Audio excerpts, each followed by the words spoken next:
నమస్తే welcome to TV 999 news ముందుగా headlines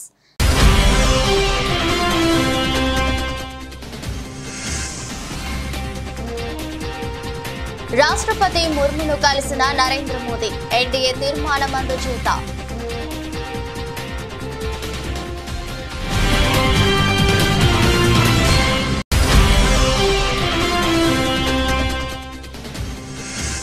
LK Advani Murali Manohar జోషిల ఆశీర్వాదం తీసుకున్న మోదీ ప్రభుత్వ ఏర్పాటుకు ముందు బీజేపీ కురువృద్ధులను కలిసిన ఎన్డీఏ పక్ష నేత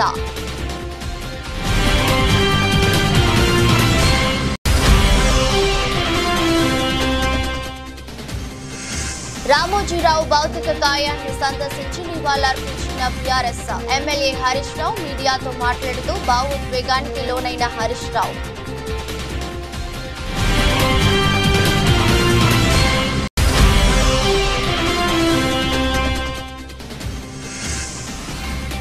టీడీపీ దాడులపై స్పందించిన మాజీ మంత్రి అప్పలరాజు తమ కార్యకర్తలపై చేయి వేస్తే తాము ఎంత దూరమైనా వెళ్తామని హెచ్చరిక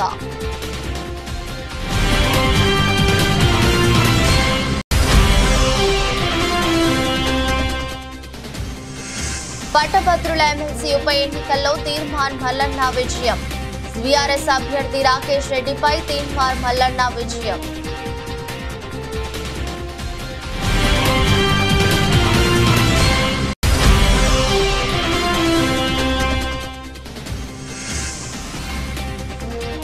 ఉత్కంఠ పోరులో శ్రీలంకపై బంగ్లాదేశ్ గెలుపు 2 వికెట్లతో తేడాతో లంకను చిత్తు చేసిన బంగ్లాదేశ్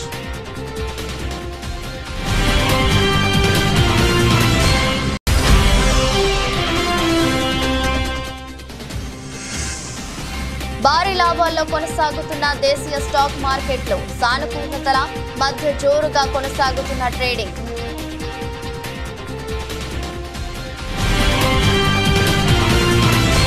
కేంద్రంలో నూతన ప్రభుత్వ ఏర్పాటుకు చర్యలు ఊపందుకున్నాయి.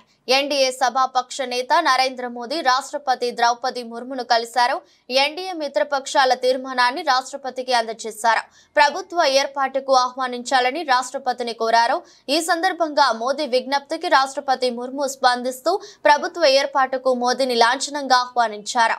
సార్వత్రిక ఎన్నికల్లో గెలిచి 3వ ప్రధాని పీఠం అధిష్ఠించబోతున్న మోదీకి రాష్ట్రపతి ముర్ము శుభాకాంక్షలు తెలిపారు. కాగా ప్రభుత్వ ఏర్పాటుకు రాష్ట్రపతి ఆహ్వానించిన నేపథ్యంలో నరేంద్ర మోదీ ఈ నెల 9న ప్రధానిగా ప్రమాణ స్వీకారం చేయనున్నారు. నరేంద్ర మోదీ బీజేపీ కురువృద్ధులు ఎల్కే అద్వానీ, మురళీ మనోహర్ జోషిలను కలిశారు. వారి నివాసాలకు వెళ్లి ఆశీర్వాదం తీసుకున్నారు. తొలుత ఎల్కే అద్వానీ ఇంటికి, ఆ తర్వాత జోషి నివాసానికి ఆయన వెళ్లారు. అలాగే మాజీ రాష్ట్రపతి రామ్నాథ్ కోవింద్ నివాసానికి కూడా వెళ్లి ఆయనను మోదీ కలిశారు. ఇదిలా ఉంచితే జూన్ 9 సాయంత్రం 6 గంటలకు దేశ ప్రధానిగా నరేంద్ర మోదీ ప్రమాణ స్వీకారం చేయనున్నారు.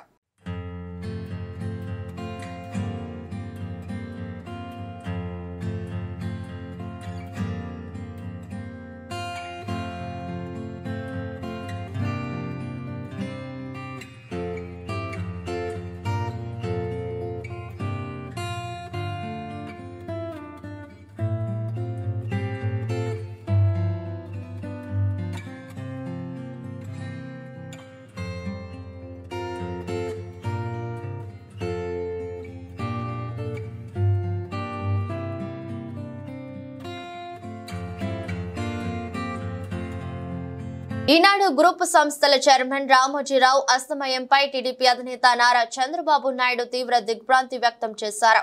ఢిల్లీలో రామోజీరావు చిత్రపటానికి పూలమాల వేసి టీడీపీ అధినేత చంద్రబాబు, ఎంపీలు మరియు ఇతర నాయకులు నివాళులర్పించారు. ఈ సందర్భంగా చంద్రబాబు మాట్లాడుతూ ఒక సామాన్య కుటుంబంలో పుట్టి అసామాన్య విజయాలు సాధించిన రామోజీరావు మరణం తనను తీవ్ర ఆవేదనకు గురిచేసిందన్నారు. అక్షర యోధుడిగా పేరున్న రామోజీ తెలుగు రాష్ట్రాలకు, దేశానికి అందించిన సేవలను ఈ సందర్భంగా టీడీపీ అధినేత గుర్తు చేసుకున్నారు. గత కొన్ని రోజులుగా అనారోగ్యంతో ఉన్న ఆయన తిరిగి కోలుకుంటారని తామంతా భావించామని, కానీ ఇలాంటి వార్త వినాల్సి వస్తుందని అనుకోలేదని చంద్రబాబు తెలిపారు.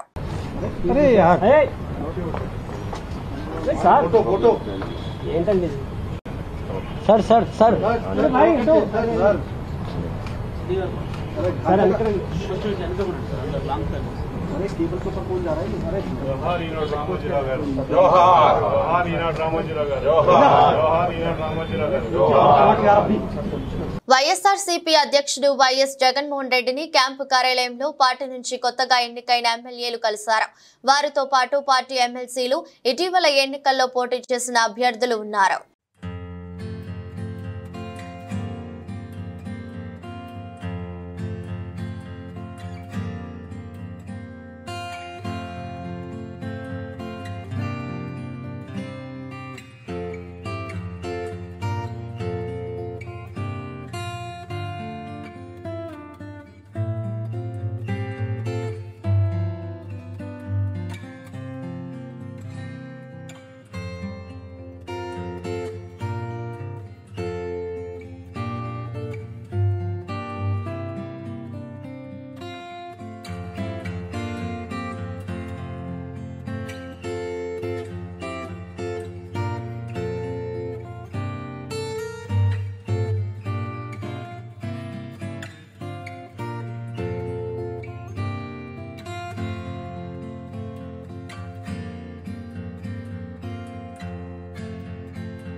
ఈనాడు సంస్థల చైర్మన్ రామోజీరావు శనివారం తెల్లవారుజామున 4:50 కన్నుమూశారు. 88 ఏళ్ల ఆయన వయసు రీత్యా తీవ్ర అనారోగ్యం కారణంగా తుదిశ్వాస విడిచారు. రామోజీరావు భౌతిక కాయాన్ని బీఆర్ఎస్ ఎమ్మెల్యే హరీష్ రావు సందర్శించి నివాళులర్పించారు. హరీష్ రావు మీడియాతో మాట్లాడుతూ భావోద్వేగానికి లోనయ్యారు. రామోజీరావు గారి మృతి తీవ్రమైనటువంటి దిగ్భ్రాంతికి లోను చేసింది. ముఖ్యంగా వారి మృతి యావత్ తెలుగు ప్రజలకు, మొత్తం దేశానికి కూడా ఒక తీరని లోటుగా మనం చెప్పుకోవచ్చు. రామోజీరావు గారు తన జీవితంలో ఒక గొప్ప సామాజిక బాధ్యతను నిర్వర్తించారు. అక్షరానికి కూడా ఒక సామాజిక బాధ్యత ఉందని మరి సమాజానికి చాటి చెప్పి నిరూపించినటువంటి వ్యక్తి రామోజీరావు గారు. అంటే పేద ప్రజల గొంతుకగా తన పత్రికను నిలుపుతూ మరి ఎంతో మంది పేదల పక్షాన నిలబడ్డటువంటి మహనీయుడు. ఇలా పత్రికా రంగంలో, మీడియాలో తనకంటూ ఈ రాష్ట్రంలోనే కాదు దేశ విదేశాల్లో ఒక ప్రత్యేకమైన స్థానాన్ని సంపాదించుకున్నటువంటి వ్యక్తి రామోజీరావు గారు. ఉదయాన్నే పత్రిక వచ్చిందంటే, జిల్లా ట్యాబ్లెట్ స్టార్ట్ అయినాయంటే అంటే ప్రజలకు పత్రికల్ని చాలా దగ్గరగా చేసినటువంటి వ్యక్తి ఇవాళ రామోజీరావు గారు. అంటే వారు నిజంగా ఈరోజు ఈ తెలుగు ప్రజలందరికీ, ఇటు తెలంగాణ కావచ్చు, ఆంధ్రప్రదేశ్ కావచ్చు, దేశ విదేశాల్లో ఉండే తెలుగు ప్రజలకు అత్యంత సుపరిచితుడైనటువంటి వ్యక్తి. తనకంటూ ఒక చెరగని ముద్ర వేసుకున్నారు. ఇవాళ ఈ హైదరాబాద్ నగర అభివృద్ధిలో కూడా తన పాత్ర ఉన్నది. ఇంత గొప్ప ఫిలిం సిటీని నిర్మించడం, ఈ ప్రాంత అభివృద్ధిలో తాను కూడా భాగస్వామ్యమైనటువంటి వ్యక్తి. మరి అలాంటి గొప్ప వ్యక్తి ఈరోజు మన మధ్య లేకపోవడం చాలా బాధాకరం. వారి కుటుంబ సభ్యులకు, వారి సన్నిహితులకు, వారందరికీ కూడా మా ప్రగాఢమైనటువంటి సానుభూతిని తెలియజేస్తూ మరి తప్పకుండా వారి పేరు, వారు చేసినటువంటి మంచి కార్యక్రమాలు ఇంకా కొనసాగాలని, ప్రజలకు అందాలని కూడా కోరుకుంటున్నాం. తెలుగు భాష అభివృద్ధి పైన కూడా, తెలుగు భాష నిలబడాలని, తెలుగు భాష 10 కాలాల పాటు ప్రజలందరికీ ఇది నిలబడే విధంగా ఉండే విధంగా కూడా ఆయన ఎంతో కృషి చేసినారు. తెలుగు భాష మీద ఆయనకు ఎంతో మక్కువ ఉండేది. ఈ భాష పరిరక్షణ కోసం కూడా ఆయన చేసినటువంటి కృషిని కూడా ఈ సందర్భంగా గుర్తు చేసుకుంటున్నారు. టీడీపీ కార్యకర్తలు దాడులపై స్పందిస్తూ మాజీ మంత్రి అప్పలరాజు మీడియా సమావేశం నిర్వహించారు. ఈ సందర్భంగా ఆమెను మాట్లాడుతూ ప్రమాణ స్వీకారం చేయలేదు కానీ రౌడీయిజం మొదలైందని అన్నారు. వైసీపీ కార్యకర్తలను టీడీపీ నాయకులు కొట్టడానికి వెళ్లారని ఆరోపించారు.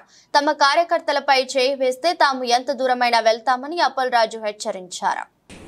వైఎస్ఆర్ కాంగ్రెస్ పార్టీ అనూహ్యంగా ఊహించిన రీతిలో ఓటమి చెందడం, అలాగనే ఊహకు అందని ఫలితాలు సాధించినటువంటి ఎలయన్స్ అభ్యర్థులందరికీ కూడా శుభాకాంక్షలు తెలియజేస్తూ, ముఖ్యమంత్రి కాబోతున్నటువంటి నారా చంద్రబాబు నాయుడు గారికి హృదయపూర్వకమైనటువంటి శుభాకాంక్షలు తెలియజేస్తూ, అలాగనే పలాస నియోజకవర్గం నుంచి నా మీద విజయం సాధించిన శిరీష గారికి కూడా శుభాకాంక్షలు అయితే తెలియజేస్తా ఉన్నాను. ఇకపోతే నాకు ఇచ్చినటువంటి 5 సంవత్సరాల అవకాశం నిజానికి చాలా గొప్ప అవకాశంగా నేను భావిస్తాను. పలాస నియోజకవర్గ ప్రజలు ఇచ్చినటువంటి అవకాశం, ఆ పైన జగన్మోహన్ రెడ్డి గారు ఇచ్చినటువంటి మంత్రివర్గంలో స్థానం మరొక గొప్ప అవకాశం. ఈ 2 అవకాశాలు నా శక్తికి మించి సాధ్యమైనంత మేర నేను చెప్పడంలో నా శక్తికి మించి ఈ నియోజకవర్గంలో, ఈ జిల్లాలో, మరి అలాగే నా డిపార్ట్మెంట్ ని రాష్ట్ర స్థాయిలో మొదటి స్థానంలో నిలపడానికి శక్తి వంచన లేకుండా కృషి చేశారని ఈ సందర్భంగా పలాస నియోజకవర్గ ప్రజలందరికీ కూడా హృదయపూర్వకంగా తెలియజేస్తాను. నేను గెలవాలని నాకు 60,000 మంది ఓట్లు వేశారు. మరి అలాగే నేను గెలవాలని ప్రతి వైఎస్ఆర్ కాంగ్రెస్ పార్టీ కార్యకర్త కూడా, ప్రతి వైఎస్ఆర్ కాంగ్రెస్ పార్టీ నాయకుడు కూడా శక్తి వంచన లేకుండా కృషి చేశారు. మరి అలాగే 2019 ఎన్నికల ముందు సైతం ఇలాగనే కృషి చేశారు. మరి 5 ఏళ్ల కాలంలో ఒకసారి గమనించుకోండి. కాకినాడ జిల్లా గొల్లప్రోలు మండలం వన్నెపూడిలో మాజీ ఎమ్మెల్యే వర్మపై దుండగులు దాడికి పాల్పడ్డారు. వర్మ కారు అద్దాలు ధ్వంసం చేశారు. వన్నెపూడి వైసీపీ సర్పంచ్ ను వర్మ తెదేపాలోకి జాయిన్ చేసుకునే నేపథ్యంలో విభేదాలు వచ్చాయి. మొన్న జరిగిన ఎన్నికల్లో పవన్ కళ్యాణ్ ఓటమికి పనిచేసిన వైసీపీ సర్పంచ్ ను మీరు తెదేపాలోకి ఎలా జాయిన్ చేసుకుంటారని జనసేన నాయకులు నిలదీశారు. పరస్పర వాగ్వాదంతో జనసేన సైనికులు దాడికి దిగారు. ఈ విషయమై మాజీ ఎమ్మెల్యే వర్మ మాట్లాడుతూ వైసీపీలో ఉన్నప్పటికీ వన్నెపూడి గ్రామ సర్పంచ్ ఎన్నికల్లో మాకు పనిచేశాడని అన్నారు. టీడీపీ నుంచి జనసేనలోకి వెళ్లిన కొత్త జనసేన వాళ్ళు నాపై దాడి చేశారని అన్నారు. ఈ టీం ను ఎంపీ ఉదయ్ శ్రీనివాస్ పెంచి పోషిస్తున్నాడని ఆరోపించారు. మండల పార్టీ ప్రెసిడెంట్ గారు ఉన్నారు, ఎక్స్ జెడ్పీటీసీ ప్రసాద్ గారు ఉన్నారు, ఇంకో ఎక్స్ జెడ్పీటీసీ బర్లప్పారావు ఉన్నారు, ఇంకో ఆయన ఎక్స్ ప్రెసిడెంట్ నాగు ఉన్నారు, ఇంకో ఆయన పార్టీ ప్రెసిడెంట్ శివ ఉన్నాడు. ఎంతమంది ఉండగా సడన్గా సీసాలు, ఇటుక బెడ్లు, ఇది మండలంలో ఒక ప్రాక్టీస్ అయిపోయింది. ఇది వరకు సాయి ధర్మతేజ్ గారి మీద కూడా ఇదే దాడి చేశారు. ఆ దాడి చేసినప్పుడు సరైన చర్యలు పోలీస్ యంత్రాంగం తీసుకోలేదు. ఆఖరికి వాళ్ళు వెళ్ళిపోయాక దాడి జరిగిందన్నారు తప్పితే, వాళ్ళు ఉండగా దాడి జరిగి దెబ్బలు తగిలితే వాళ్ళు వెళ్ళిపోయాక దాడి జరిగిందన్నారు. సరే, ఇదంతా కాంట్రవర్సీ ఎందుకని మేము మాట్లాడుకుంటున్నాం.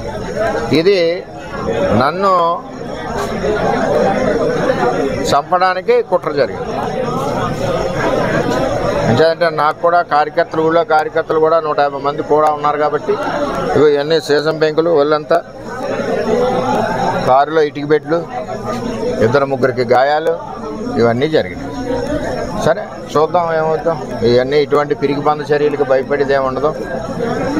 వర్మ ఎప్పుడు కూడా 22 ఏళ్ళ నుంచి ఉన్నాడు, ఎప్పుడు కూడా ఇటువంటి వ్యవహారం జరగలేదు. ఈ సంస్కృతి పిఠాపురంలో ఇప్పుడే వచ్చింది. నల్గొండ, వరంగల్, ఖమ్మం గ్రాడ్యుయేట్ ఎమ్మెల్సీ ఉప ఎన్నికల కౌంటింగ్ లో బీజేపీ అభ్యర్థి గుజ్జుల ప్రేమేందర్ రెడ్డి ఎలిమినేషన్ అయ్యారు. ఇప్పటి వరకు 42 మంది అభ్యర్థులు ఎలిమినేషన్ అయ్యారు. కాంగ్రెస్ అభ్యర్థి తీన్మార్ మల్లన్న, బీఆర్ఎస్ అభ్యర్థి రాకేష్ రెడ్డి మధ్య పోటీ నెలకొంది. ప్రేమేందర్ రెడ్డి ఎలిమినేషన్ తర్వాత తీన్మార్ మల్లన్నకు 1,23,709 ఓట్లు రాగా రాకేష్ రెడ్డికి 1,04,846 ఓట్లు వచ్చాయి. తీన్మార్ మల్లన్న 19,000 ఓట్ల ఆధిక్యంలో ఉన్నారు.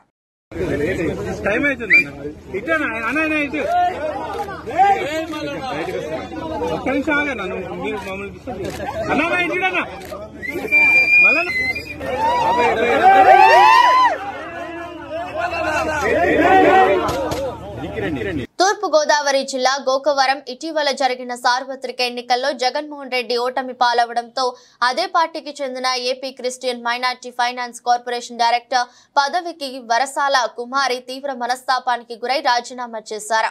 శనివారం ఆమె మీడియా సమావేశంతో ఏర్పాటు చేసి మాట్లాడుతూ తాడేపల్లి కార్యాలయానికి తమ రాజీనామా పత్రాన్ని అందజేయడం జరిగిందని చెప్పారు. అత్యంత పేద కుటుంబమైన మమ్మల్ని ఆదరించి ఇంత మంచి పదవిని కట్టబెట్టినందుకు మాజీ ముఖ్యమంత్రి వైఎస్ జగన్ కు మాజీ ఎమ్మెల్యే జ్యోతుల చంటిబాబుకు వారు కృతజ్ఞతలు తెలిపారు. తన భర్త వైసీపీ రాష్ట్ర ఎస్ఎస్ఎల్ కార్యదర్శి వరసాల ప్రసాద్ మాట్లాడుతూ గెలుపోటములు అనేవి సహజమని, అధికారంలోకి వచ్చిన పార్టీ ఏదైనప్పటికీ ప్రజలకు అండగా నిలవాలని కోరారు. నాకు గతంలో జగన్మోహన్ రెడ్డి గారు, జ్యోతుల చంటిబాబు గారు క్రిస్టియన్ మైనారిటీ ఫైనాన్స్ కార్పొరేషన్ డైరెక్టర్గా పదవి ఇచ్చారు. నేను ఈరోజు మా పార్టీ ఓడిపోయినందువలన ప్రజా తీర్పుకి గౌరవించి నేను రాజీనామా చేస్తున్నాను. తాడేపల్లిలోను రాజీనామా పత్రం అందజేయడం జరిగింది. మీడియా మిత్రులందరికీ తెలియపరుస్తున్నాను. గౌరవ మాజీ ముఖ్యమంత్రి వర్యులు వైఎస్ జగన్మోహన్ రెడ్డి గారు, మాజీ ఎమ్మెల్యే జ్యోతుల చంటిబాబు గారి యొక్క ఆశీస్సులతో నా భార్య అయినటువంటి వరసాల కుమారి గారికి AP Christian minority finance corporation director పదవి ఇవ్వడం జరిగింది. జరిగిన అసెంబ్లీ ఎన్నికల్లో, పార్లమెంట్ ఎన్నికల్లో వైఎస్ఆర్ కాంగ్రెస్ పార్టీ ఓడిపోయిన మీదుగా ప్రజా తీర్పును గౌరవిస్తూ ఈవేళ మాకు ఇచ్చినటువంటి ఈ డైరెక్టర్ పదవిని నిన్నటి రోజునే మేము రాజీనామా చేయడం జరిగింది. తాడేపల్లి ఆఫీస్కి పంపించడం కూడా జరిగింది. ఈ విషయం మరి పెద్దలందరికీ తెలియజేయాలనేటటువంటి ఉద్దేశంతో ఈవేళ మీడియా మిత్రుల్ని ఆహ్వానించి మీడియా ద్వారా తెలియజేయడం జరుగుతుంది. ఓడిపోయిన తెలుగుదేశం పార్టీ వాళ్ళకి కూడా సీట్లు తినిపించాం. ఎక్కడ కూడా దౌర్జన్యాలు చేయలేదు, కాంట్రవర్సీకి వెళ్ళలేదు. కానీ ఈరోజు దురదృష్టకరం, ఇలాంటి కాంట్రవర్సీకి వెళ్ళి దాడులు చేయడం అనేది సాంప్రదాయం కాదు. గెలుపు ఓటములు అనేవి సహజం. అందరూ మనుషులే, అందరినీ మనుషులుగా భావించాలి. శాతనైతే ఉపకారం చేయాలి. అధికారంలో ఉన్నటువంటి వాళ్ళు కానీ అపకారం చేయడం అనేది పద్ధతి కాదు. మెదక్ కలెక్టర్ కార్యాలయంలోని వీడియో కాన్ఫరెన్స్ హాల్లో జిల్లా వైద్య అధికారులతో మెదక్ ఎమ్మెల్యే డాక్టర్ మైనంపల్లి రోహిత్ రావు, జిల్లా అదనపు కలెక్టర్ వెంకటేశ్వర్లతో సమీక్ష సమావేశంలో పాల్గొన్నారు. ఈ సందర్భంగా ఎమ్మెల్యే డాక్టర్ మైనంపల్లి రోహిత్ మాట్లాడుతూ జిల్లాలో సీజనల్ వ్యాధుల నివారణకు చర్యలు చేపట్టాలని, వానాకాలంలో వచ్చే సీజనల్ వ్యాధులు కట్టడి చేయాలని జిల్లా అధికారులను ఎమ్మెల్యే ఆదేశించారు. నియోజకవర్గంలో జబ్బుపడ్డ ప్రతి వ్యక్తి ఉచితంగా వైద్యం అందాలన్నారు. మలేరియా, డెంగ్యూ, టైఫాయిడ్ లాంటి సీజనల్ వ్యాధులు పొంచి ఉండే ప్రమాదం ఉన్నందున అధికారులు క్షేత్ర స్థాయిలోకి వెళ్లి పరీక్షలు జరపాలని తెలిపారు.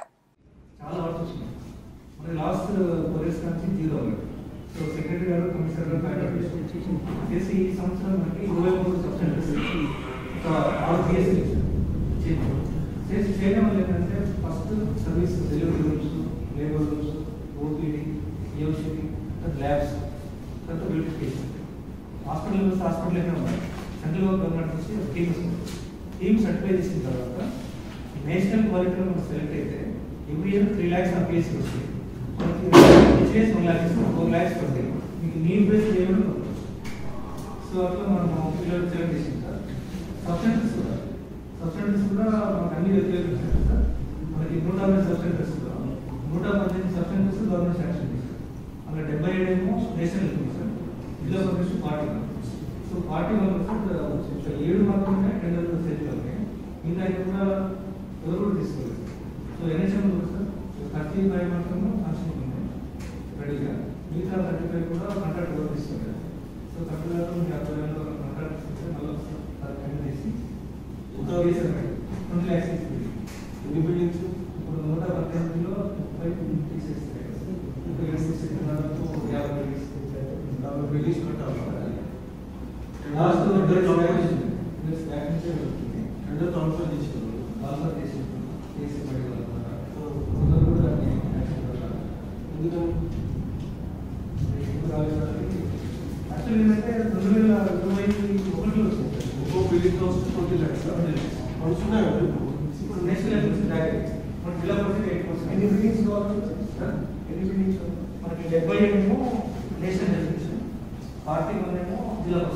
బీఆర్ఎస్ ఎమ్మెల్యేలు తమ రాజకీయ భవిష్యత్తు కోసం కాంగ్రెస్ పార్టీలోకి రావాలని మాజీ మంత్రి దానం నాగేందర్ ఆహ్వానించారు.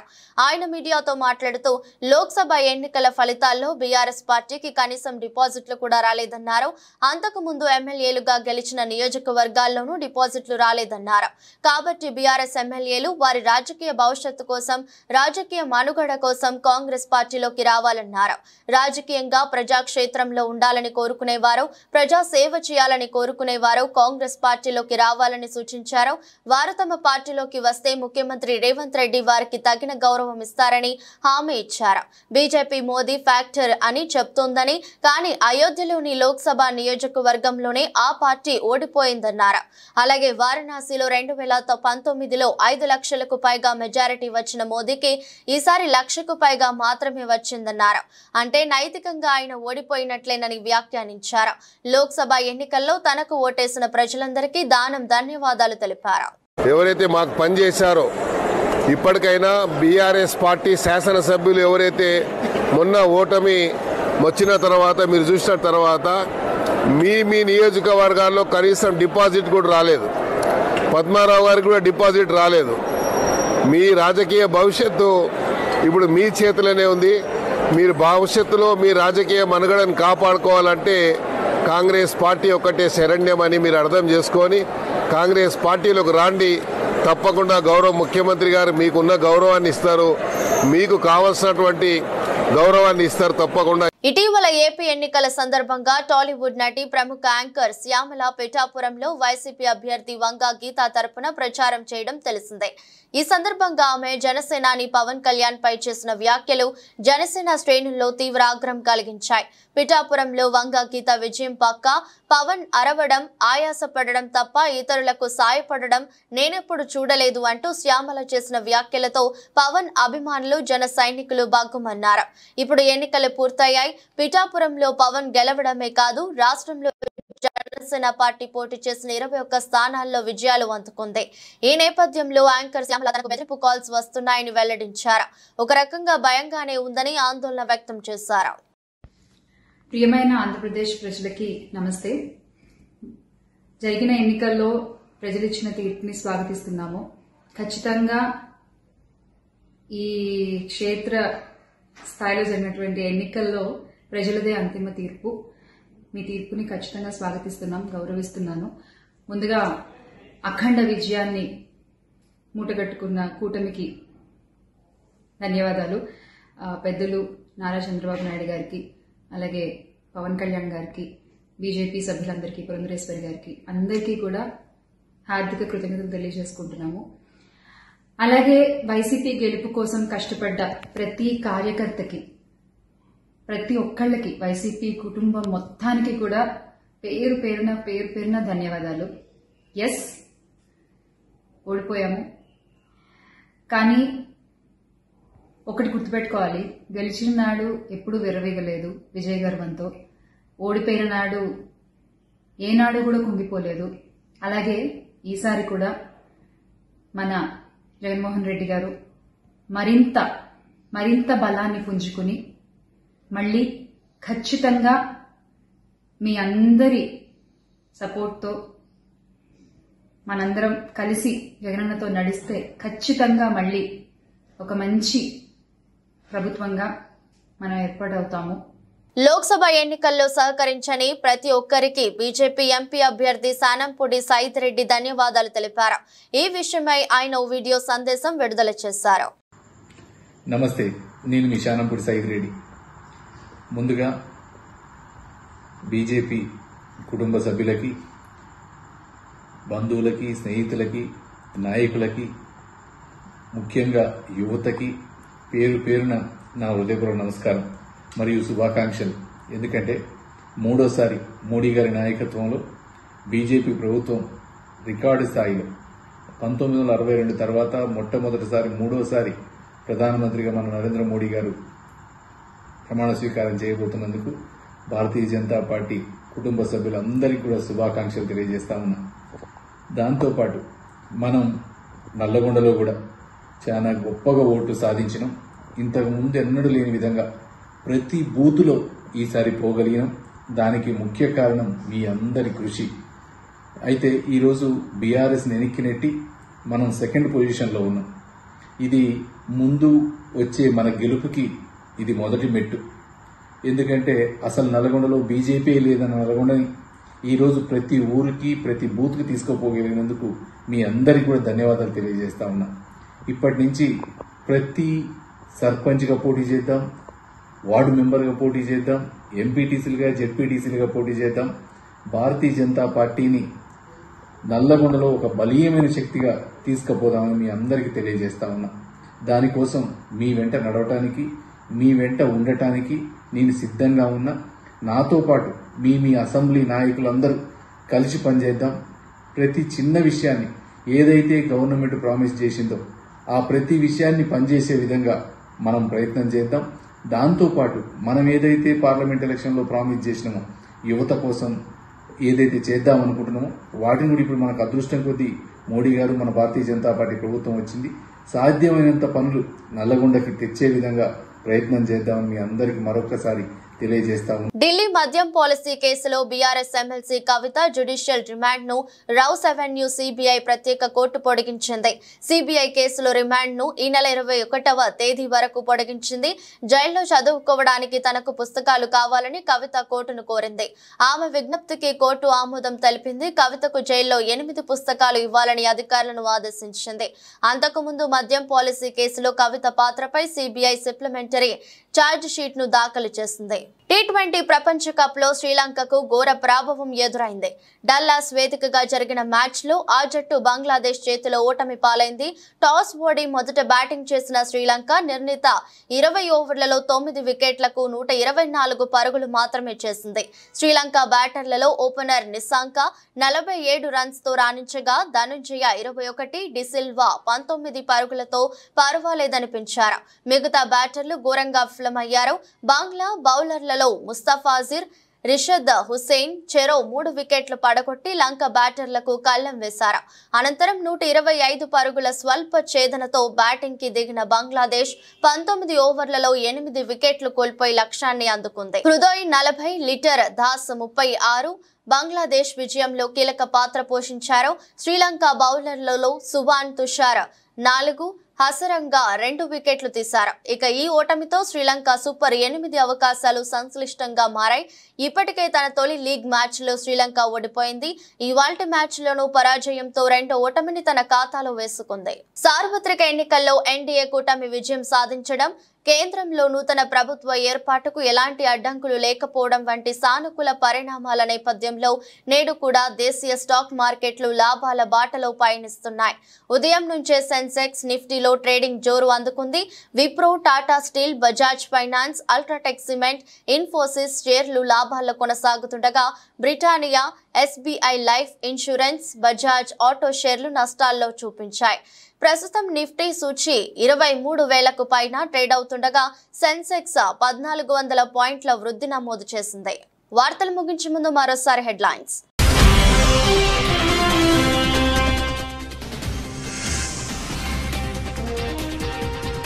రాష్ట్రపతి ముర్మును కలిసిన నరేంద్ర మోదీ, ఎన్డీఏ తీర్మానం అందుచేత.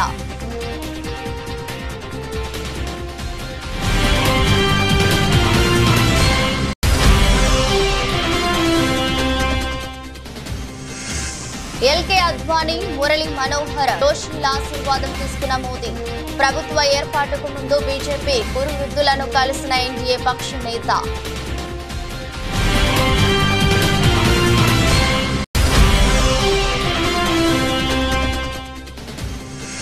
రామోజీరావు భౌతిక కాయాన్ని సందర్శించి నివాళులర్పించిన బీఆర్ఎస్ ఎమ్మెల్యే హరీష్ రావు మీడియాతో మాట్లాడుతూ భావోద్వేగానికి లోనైన హరీష్ రావు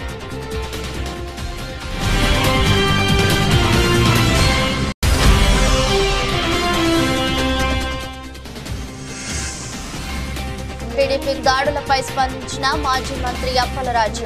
తమ కార్యకర్తలపై చేయి వేస్తే తాము ఎంత దూరమైనా వెళ్తామని హెచ్చరిక.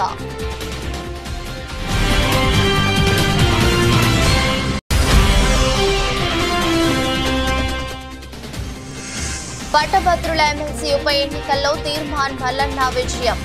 బీఆర్ఎస్ అభ్యర్థి రాకేష్ రెడ్డిపై తీర్మాన్ మల్లన్న విజయం.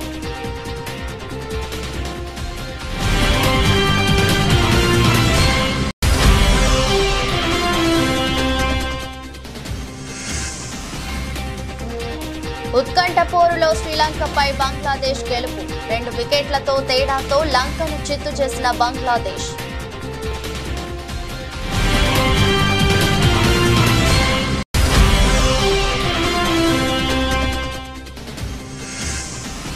భారీ లాభాల్లో కొనసాగుతున్న దేశీయ స్టాక్ మార్కెట్లు, సానుకూలతల మధ్య జోరుగా కొనసాగుతున్న ట్రేడింగ్.